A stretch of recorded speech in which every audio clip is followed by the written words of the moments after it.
तो चलिए शुरू करते हैं आज का सेकंड लेक्चर रियल नंबर्स का, जो कि क्लास 10 का है। तो अपने पिछले लेक्चर्स वीडियो में मैं आपको बताया था वहाँ prime factorisation, Euclid's division lemma, अगर नहीं देखा तो जाके देखिए। और सेकंड वीडियो में यहाँ पे मैं आपको √2 एक इरेशनल नंबर है, ये प्रूफ करने के लिए आपको होमवर्क दिया था, उसका मैं सॉल्यूशन करूँगा पहले, उसके बाद कुछ पोर्शन और है जो मैं पढ़ाऊँगा। लेकिन एक चीज़ आप लोग को समझना होगा कि आज ख़त्म हो जाएगा रियल नंबर। अब आप लोग कहिएगा कि 2 दिन में चैप्टर ख़त्म। 2 दिन में चैप्टर नहीं ख़त्म हुआ है, इसके पीछे जो भी एक्सरसाइज है, जो भी थ्योरी पार्ट था, मैंने पढ़ा दिया और आज के वीडियो में बस मैं ख़त्म कर दूंगा। लेकिन जो आगे आने वाला जो भी एक्सरसाइजेज होगा इस चैप्टर का, और मैं आपको बोला हूँ, मतलब आज बोल दे रहा हूँ, फॉलो करने के लिए RS अग्रवाल ही एक ऐसा बुक है जिससे आप क्लास 10 के बोर्ड एग्जाम में CBSE से 100 आउट ऑफ 100 तक ला सकते हैं। तो उससे आप क्वेश्चन लगाइए, नहीं समझ में आया फिर से वीडियो देखिए, कोई भी ऐसा टॉपिक नहीं है जो यहाँ पे छोड़े हैं। तो चलिए, बहुत हो गया, अब शुरू करते हैं। तो √2 का प्रूफिंग यहाँ पे देखिए, जैसे हम कर चुके हैं, देखिए ये इसका सॉल्यूशन हो गया। तो हम लोग को बेसिकली यहाँ पे प्रूफ क्या करना है कि √2 एक इरेशनल नंबर, इरेशनल। अब सपोज कीजिए एक सीन की एक बदमाश बच्चा है, वो अपना बदमाशी नहीं मान रहा है, तो उसको तो हम बदमाश नहीं प्रूफ कर सकते हैं, लेकिन ये प्रूफ कर सकते हैं कि वो अच्छा बच्चा नहीं है। देखिए वही प्रूफ कर रहे हैं कि वो अच्छा बच्चा नहीं है। तो यहाँ पे है कि √2 को हम मान लिए, लेट कर लिए कि वो एक रैशनल नंबर है। जब उसको हम रैशनल नंबर मान लिए तो उसको हम रिप्रेजेंट भी कर सकते हैं A और B के फॉर्म में उसको रिप्रेजेंट कर सकते हैं। जब A और B के फॉर्म में रिप्रेजेंट कर सकते हैं तो प्रॉपर्टी याद कीजिए रैशनल नंबर वाला, A और B क्या होना चाहिए, इंटीजर होना चाहिए और उसका कोई कॉमन फैक्टर नहीं होना चाहिए, और B 0 के इक्वल नहीं होना चाहिए। तो अब हम √2 को A और B के इक्वल लिख सकते हैं, A by B के। अगर हम दोनों को स्क्वायरिंग यहाँ पे किया, स्क्वायरिंग ऑन बोथ साइड्स, ठीक है क्या, यहाँ पे हम स्क्वायरिंग किए हैं। जब इसको हम यहाँ पे स्क्वायरिंग किए तो देखिए क्या आ गया, √2 से 2 हो गया और A² / B², ठीक है। तो हम इसको अगर यहाँ पे इधर ले जाएंगे तो 2B² = A² होगा। अगर 2A² को डिवाइड कर सकता है, फैक्टर से समझिएगा, 2A² को डिवाइड कर सकता है, 2A² को डिवाइड कर सकता है तो 2A को भी डिवाइड कर सकता है।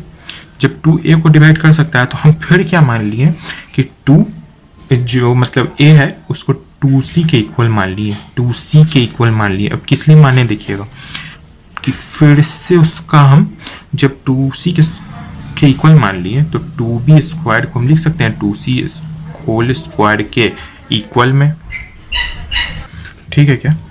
2B² = 2C के होल स्क्वायर के इक्वल में कर दिए।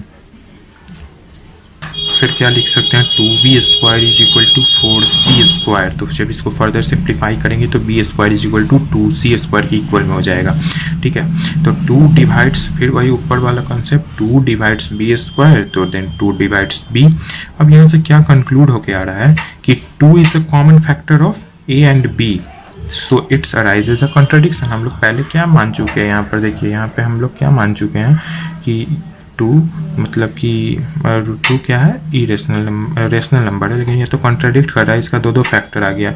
हेंस इसीलिए हम प्रूफ कर सकते हैं, यहाँ से बोल सकते हैं कि √2 इज एन इरेशनल नंबर। तो यहाँ पर ये प्रूफिंग हो गया, प्रूफ, ठीक है क्या।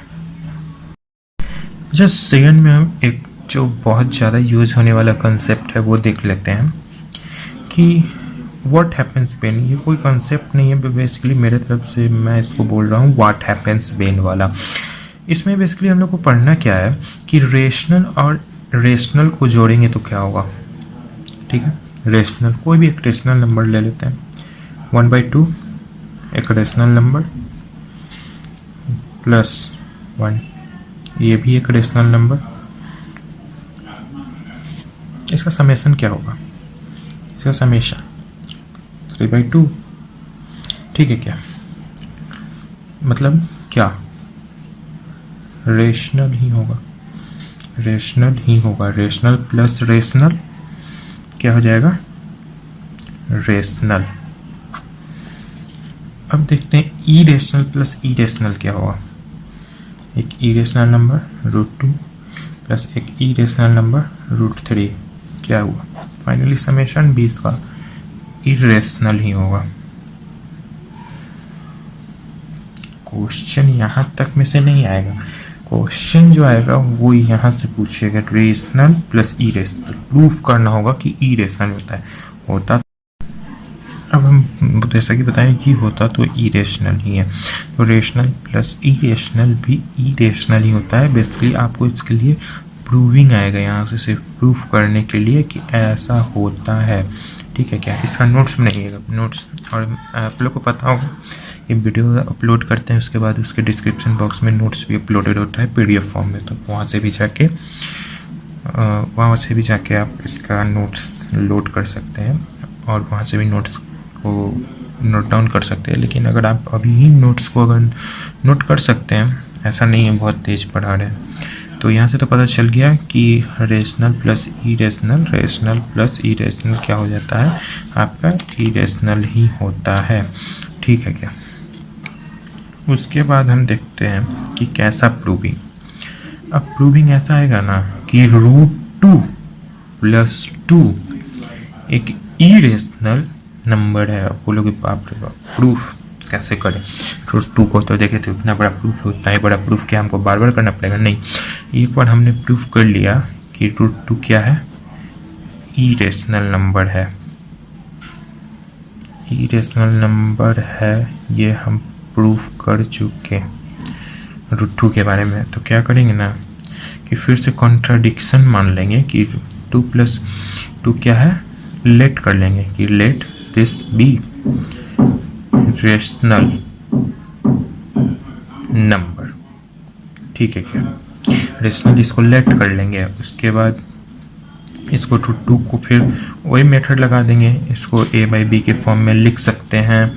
फिर √2 = a/b - 2। अब देखना है, इसको हम रेशनल बोले थे ना, तो a/b के फॉर्म में लिख दिए। अब एक चीज़ मैंने यहाँ पे लिखा रखा है कि रेशनल कभी इरेशनल के बराबर नहीं हो सकता। यहाँ पर वही हो रहा है कि √2 एक इरेशनल नंबर है। ये क्या है? दूसरे कलर से हम लिखते हैं, एक इरेशनल नंबर है √2, और इधर का ये टर्म क्या है? इसको हम बोले थे रेशनल माइनस रेशनल। मतलब कोई भी ऑपरेटर आप करिए रेशनल के साथ, ये रेशनल ही होगा। ठीक है, प्लस माइनस सिर्फ यहाँ पे हम एक चीज़ और लगा देते हैं, अलग से नहीं बताएंगे। रेशनल का प्लस माइनस भी वैलिड होगा इसके लिए। और बात करेंगे डिवीज़न और मल्टीप्लिकेशन के लिए भी थोड़ी देर में, लेकिन ये पहले समझ लीजिए। तो यहाँ पे क्या हो रहा है कि उधर इरेशनल है, इधर का साइड रेशनल है, कॉन्ट्राडिक्ट कर गया। दिस कॉन्ट्राडिक्ट्स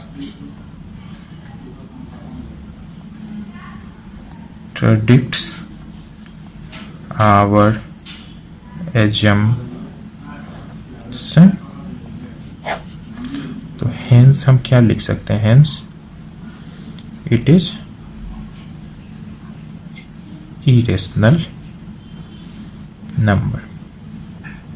अब ये तो समझ में आ गया होगा, और ऐसा ही क्वेश्चन आएगा। आप एक्सरसाइज जाके सॉल्व करिएगा, आपको ऐसा ही क्वेश्चन वहाँ पे मिलेगा। अब हम लोग समझ लेते हैं इनटू वाला केस कि इनटू में ऐसा क्या होगा। तो मल्टीप्लिकेशन जब हम लोग करेंगे रेशनल इनटू इरेशनल का, रेशनल इनटू इरेशनल, कोई भी एक नंबर सपोज कर लो रेशनल 2 इरेशनल √2, फाइनली क्या बना? 2√2 एक इरेशनल नंबर है। ये कैसा नंबर है? इरेशनल नंबर है। आपको आइडेंटिफाई करने भी आना चाहिए। तो इससे मेरा रिजल्ट क्या निकलता है कि ये कैसा नंबर होगा? इरेशनल नंबर होगा। जब रेशनल और इरेशनल को मल्टीप्लाई करेंगे तो मेरा एक इरेशनल नंबर ही कम आउट होगा उसमें से। उसके बाद हम लोग बात कर लेते हैं रेशनल इनटू रेशनल का। रेशनल को जब रेशनल से मल्टीप्लाई करेंगे तो ले लेते हैं कोई रेशनल नंबर, 2 × 2 4 क्या है? रेशनल। आप करोगे कि भैया इतना मतलब सिंपल नंबर ले रहे हैं, सिंपल नंबर नहीं, किसी भी नंबर के लिए लगा लो यही आएगा। ठीक है क्या?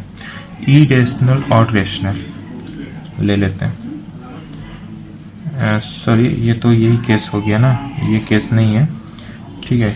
ये सेम हो जाएगा यहाँ पे, मतलब क्या कहना चाह रहा है कि √2 × 2, तो बेसिकली ये भी 2√2 ही हो जाएगा और ये भी क्या हो जाएगा, इरेशनल ही हो जाएगा, ठीक है क्या। हम लोग को जो समझना है वो क्या है ना मेन, कि इरेशनल इनटू इरेशनल क्या हो जाएगा, मतलब कि दोनों ही इरेशनल है। दोनों जब इरेशनल हो जाएगा, सिंपल ले लो, चेक करना है, डायरेक्ट वो नंबर को इंटू करो, पहचान में आ जाएगा खुद क्या है, 2 × √2, ये भी क्या हो गया 2, एक रेशनल नंबर। तो फाइनली ये समझ में आ गया कि अगर इंटू करेंगे किसी भी नंबर के साथ तो वो क्या होगा। अब क्या यहाँ पे समझना है कि डिवीज़न के लिए, फॉर डिवीज़न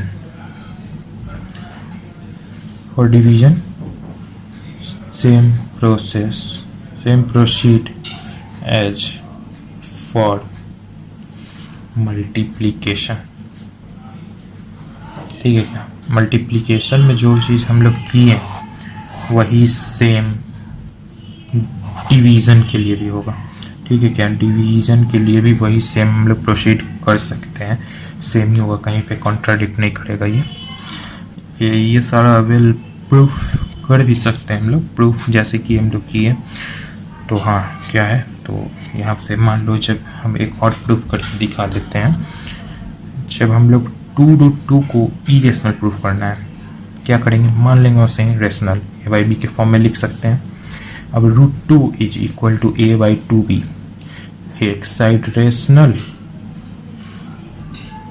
एक साइड इरेशनल, मतलब फंडा वही है कि एक साइड रेशनल को कर दो, एक साइड इरेशनल कर दो, दोनों को शो कर दो कि दोनों इक्वल कभी नहीं हो सकता है, ठीक है क्या, दोनों इक्वल कभी नहीं हो सकता है।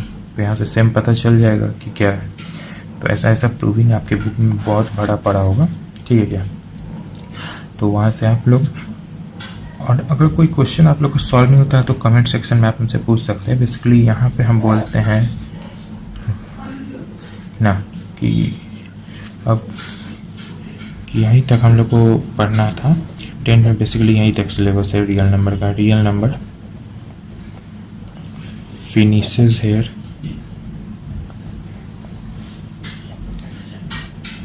एंड ऑल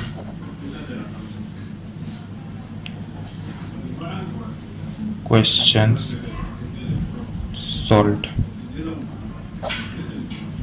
मतलब क्या कहना चाह रहा है ना, समझ में नहीं आया। ऑल क्वेश्चन सॉल्व का मतलब नहीं समझ में आया। ऑल क्वेश्चन सॉल्व नहीं, मैंने नहीं सॉल्व कराया, आप लोग ही सॉल्व कर सकते हो, ठीक है।